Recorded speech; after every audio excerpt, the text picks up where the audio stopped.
Bom dia, meus amados irmãos, que a graça, que a paz do Senhor, nosso Deus e Pai, ilumine as nossas mentes, abençoe as nossas vidas de maneira que tudo aquilo que o Senhor Jesus, o seu Filho, nos traz, possamos assimilar, colocar em prática e desfrutar das suas bênçãos maravilhosas. Meus amados, hoje, domingo, estamos iniciando uma nova semana e com ela estamos iniciando uma nova lição bíblica. Esta semana vamos estudar a lição 19, cujo título é O Senhor humilha os orgulhosos. Vamos dar continuidade ao que nós começamos na semana passada, né? Final da semana passada, nós entramos aqui no capítulo 23 de Isaías, a partir de um grande julgamento que o Senhor faz, iniciando ali contra a cidade de Tiro e influenciando tudo ao redor dela, né?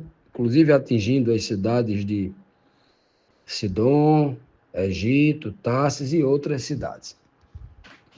Então, dando continuidade aqui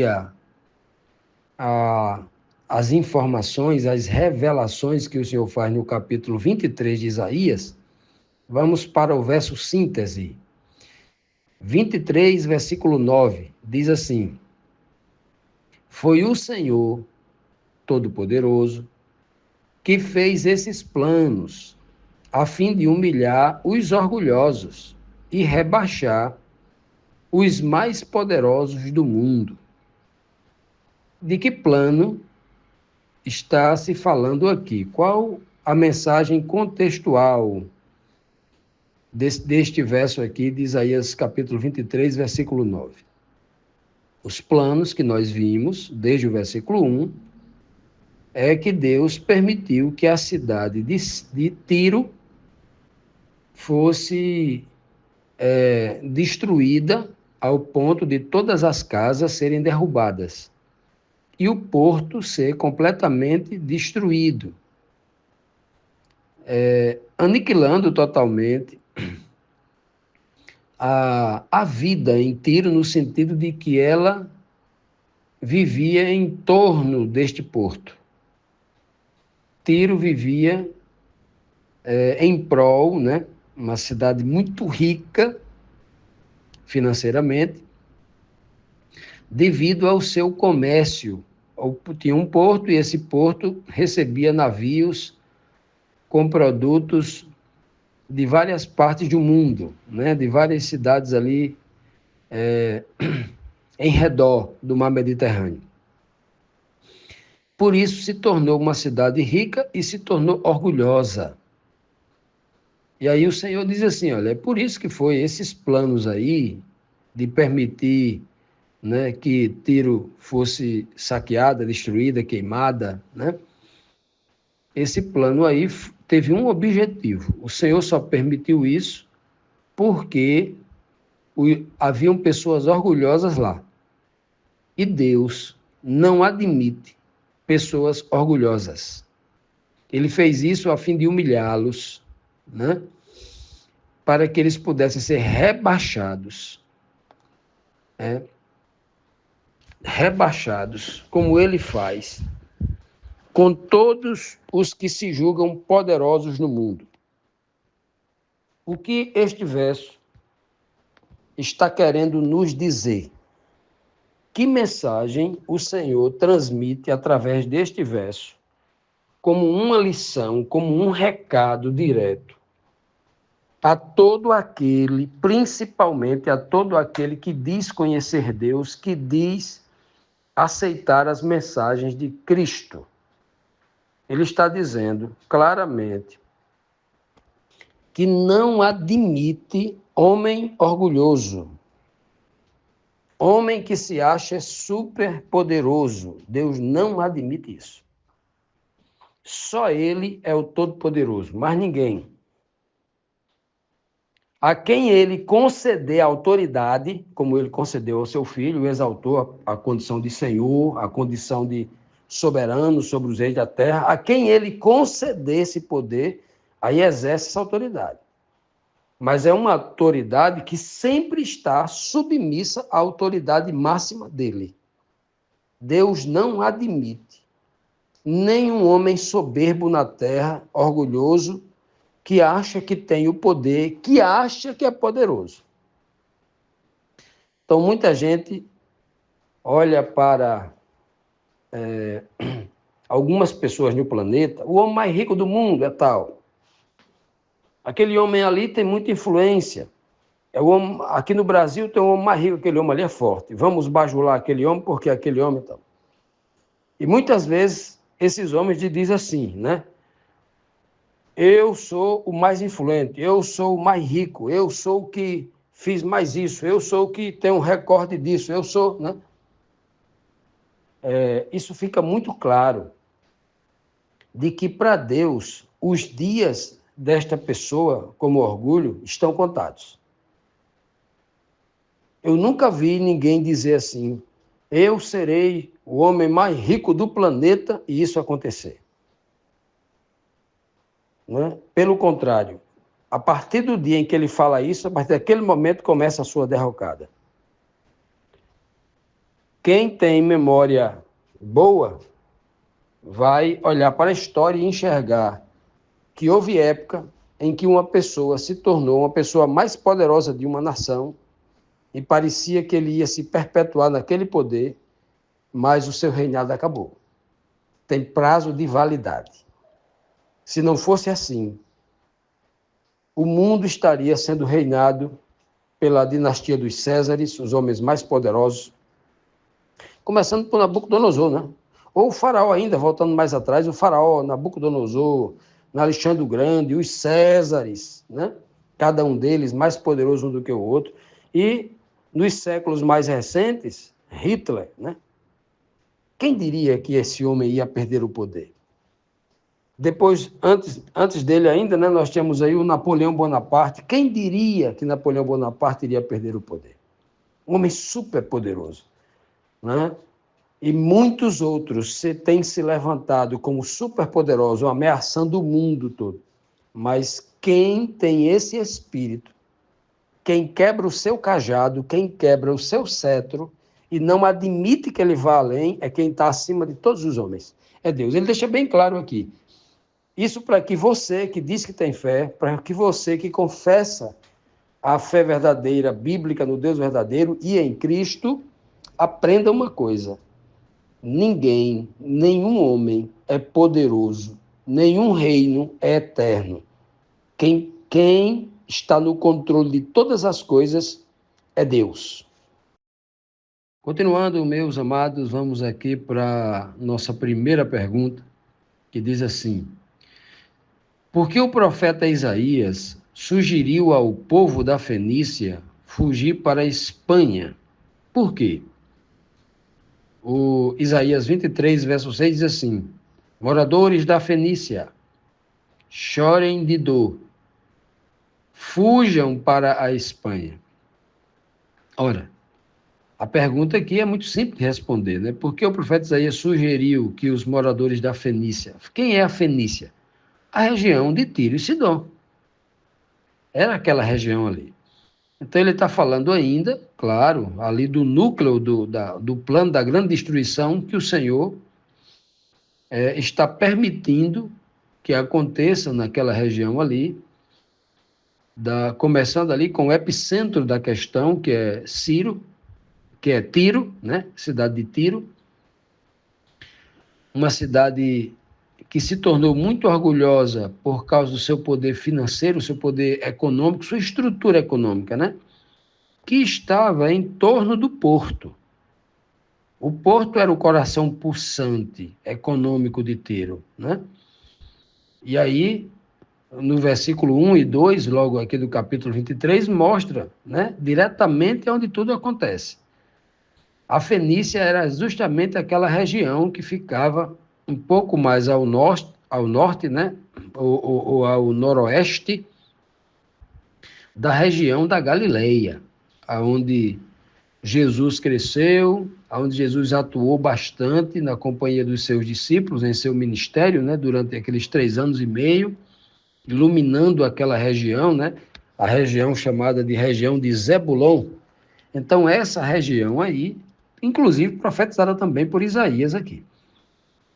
Então, essa região ali, antes que o Messias viesse, Jesus nascesse de Maria, era necessário passar por um grande juízo, né? Assim como, antes da segunda vinda de Cristo em glória, tipologias, situações, cidades, questões que se assemelham a Tiro, ou a Tiro e Sidom, ou a região ali completa chamada Ciro-Fenícia, essas regiões também passem por esses tipos de juízos, né? A sua riqueza financeira. Ora, de onde Jesus atuou, e de Jerusalém, claro, dessa região, essa região, Tiro e Sidom, ela ficava ao noroeste, de onde Jesus cresceu, pregou, etc, etc. De onde ele, ali o início, a origem do seu ministério, né? É ali que ele se cria, né? Embora ele desenvolva o seu ministério de forma mais latente no coração religioso do povo de Israel, que era em Jerusalém, mas é ali onde nós temos ali os milagres iniciais e pregações mais impactantes estão por ali. Pois bem, alguns apontam, baseado no princípio o que foi, é o que será, o que aconteceu tornará a ser feito, lá de Eclesiastes 1:9, que novamente quem está ao noroeste, muito rico ao ocidente, né? O ocidente, na região mais para o norte, mais abaixo, mais ao ocidente, mais ao norte, se aplicando como um poder econômico, religioso e poderoso, muita gente aponta como Tiro modernos fosse, então, os Estados Unidos, né? Muita gente aponta isso, porque continua ao noroeste de Jerusalém, né? O epicentro geográfico dessas coisas. Muita gente aponta nisso, que isso se repetiria no tempo do fim, vindo daquela mesma direção, nessa direção, estando ao ocidente e na região norte, né? Acima da linha do Equador, ao norte. Muita gente aponta desta forma, tem uma certa lógica, claro, né? Tem uma certa lógica, e aí é uma informação que a gente precisa analisar com cuidado. Mas voltando aqui ao texto, ele pede aqui que primeiro eles chorem de dor. O povo de Tiro, de Sidom, né? Mas como é que você diz que esse povo é o fenício? Não sei se você se lembra de uma cena que ocorreu com Cristo, quando uma mulher procurou Jesus Cristo, que a sua filhinha parece que estava endemoniada, estava com problema. E ela foi até Jesus pedindo a cura, a libertação da sua filha. E algumas versões da Bíblia diz assim, a mulher Ciro-Fenícia. Outras versões falam, a mulher cananeia. E outras versões dizem, a mulher de Tiro e Sidom. Justamente essa região. Então, a região da Fenícia é aquela região que ficava próxima ao mar, ao norte, né? Ao norte e ao ocidente da região da Galileia, vizinho ao mar. Eram cidades costeiras, cidades estavam próximas ao mar. A cidade de Tiro e a cidade de Sidom, que são citadas aqui no Isaías 23, versículo 1 e 2. Né?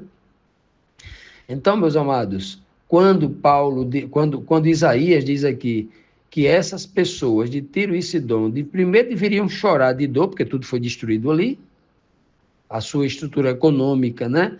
Eles não viviam do plantio de trigo, de cevada, de azeite de oliva, de vinho, né? De uva, não. O coração pulsante era o porto, e agora estava destruído, estava queimado. Por isso que eles dizem aí, fujam para a Espanha. E por que, então, eles deveriam fugir para a Espanha? Obviamente, um país que estava nascendo, que estava se desenvolvendo, né? Hoje nós chamamos a Europa de Velho Mundo, mas nesta época aqui poderiam chamar de Novo Mundo. Continuando, meus amados, vamos para aqui a segunda pergunta, que diz assim: quem era Tiro e como Tiro era conhecida? A cidade de Tiro era conhecida. Quem teria planejado a destruição de Tiro e com que propósito? Isaías 23, versículo 8 e 9, né? Inclusive o 9 a gente já viu aqui, que foi o verso síntese. E o verso 8 diz assim: Tiro era uma cidade importante. Os seus negociantes, veja que o foco, de novo aqui, ó, negociante, o foco aqui é dinheiro, é comércio, né? É lucro financeiro. E os seus negociantes eram como príncipes. E os seus comerciantes, ó, negociantes e comerciantes, eram respeitados no mundo inteiro. Quem foi que planejou tudo isso contra Tiro? Foi o Senhor Deus, o Todo-Poderoso, que fez esses planos a fim de humilhar esses orgulhosos príncipes, negociantes e comerciantes e rebaixar esses que eram os mais poderosos da terra. Então vejam que nós temos aqui um motivo. Qual é o motivo que o Senhor está revelando àqueles que têm discernimento espiritual? Por quê e para quê? Respondendo logo as duas perguntas aqui do contexto. Por que ele está fazendo isso? Ora, veja que a tônica sempre é porto, comércio, negócio, negociante, comerciante.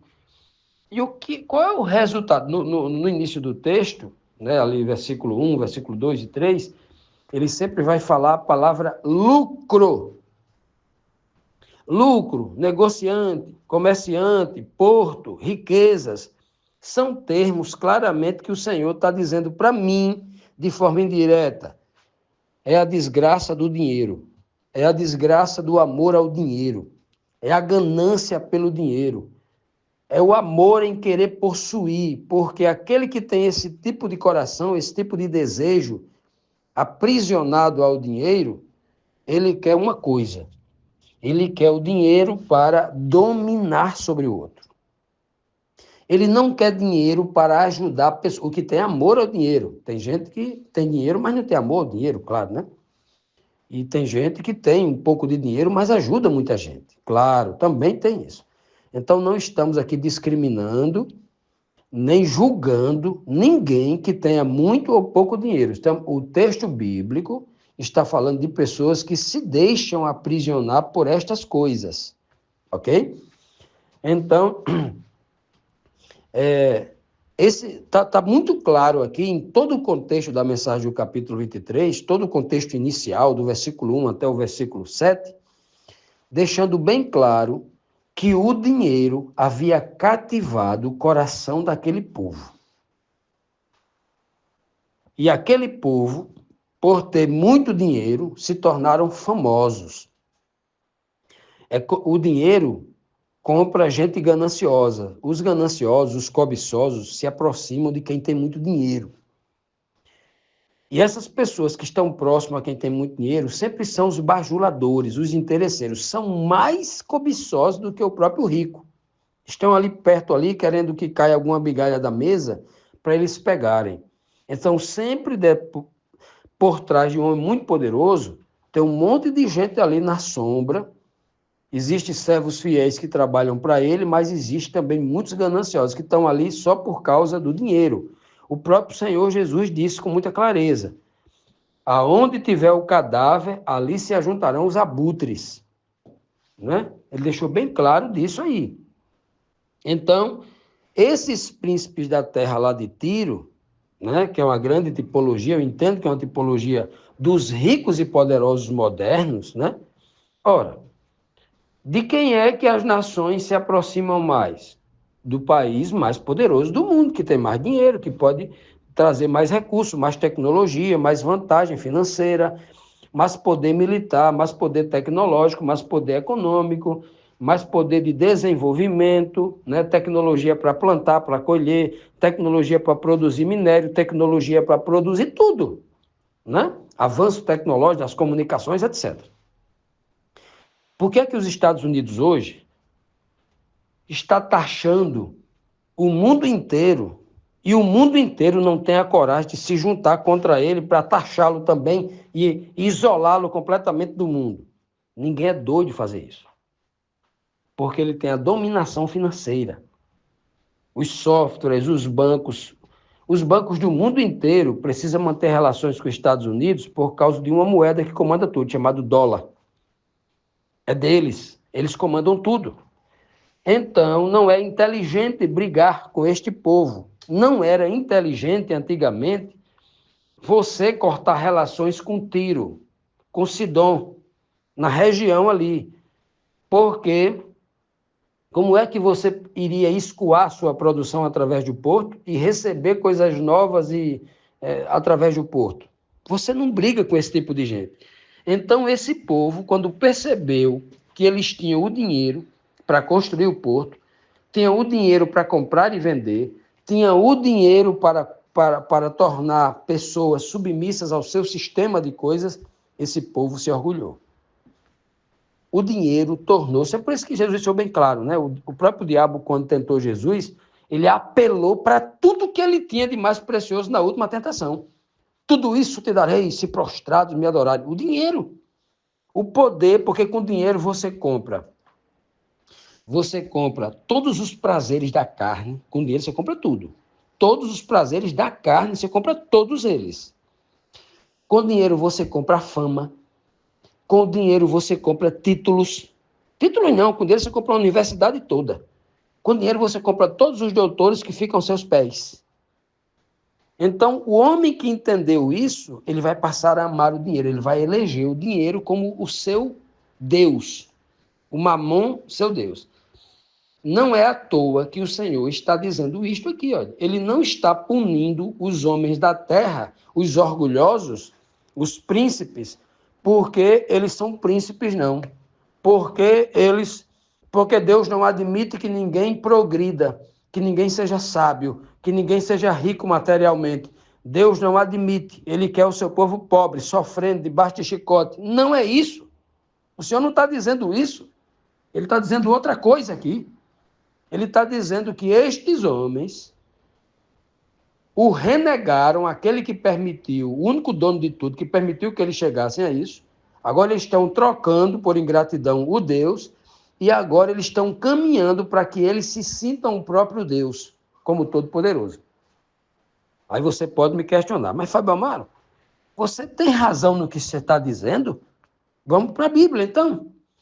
Nabucodonosor, quando se tornou o homem mais poderoso do planeta Terra, quando todas as nações da Terra se ajoelhavam diante dele, o que é que ele disse no capítulo 3 de Daniel para aqueles 3 jovens? E quem é o Deus que pode livrar vocês das minhas mãos? Naquele momento, porque ele tinha todo o dinheiro do mundo, porque tinha todo mundo debaixo de seus pés, ele disse, quem é o Deus que pode livrar vocês das minhas mãos? Naquele momento, Nabucodonosor se julgava mais poderoso, mais forte do que qualquer Deus que havia no universo. Ele entendia que não havia um Deus que pudesse, naquele momento, desafiá-lo por uma queda de braço, porque ele venceria. Quem é o Deus que pode livrar das minhas mãos, disse ele. Sabe quem repetiu esse pecado? Muitos outros. Homens como Nabucodonosor, durante a história, foram centenas deles. Todo homem que se deixa corromper pelo poder do negócio, do comércio, ou seja, através do dinheiro, e aí o dinheiro traz a ele o engano da fama, o engano do glamour, o engano dos prazeres carnais, ele se sente todo poderoso, e aí é onde Satanás dá o checkmate nele. Satanás aplica nele o único pecado que o sujeito não tem como sair. É o pecado que ele cometeu nos céus. Eu quero ser igual a Deus, subirei a mais alto. O homem se sente Deus neste momento. E essa é a essência da grande mensagem que o Senhor está tentando passar aqui. É por isso que ele diz, eu vou julgar os poderosos da terra, para que o planeta inteiro, os meninos que nascem, não queiram ser igual a esses aí. Ou eles entendem isso, ou eu intervenho, ou eu perco toda a humanidade para esse engano. É por isso que Deus faz isso. Não é porque ele odeia o ser humano, não é porque ele gosta de ver o povo sofrendo na miséria, sem ter o que comer. Nada disso. Não é assim, não. Então, a gente precisa entender a mensagem espiritual que está sendo transmitida aqui.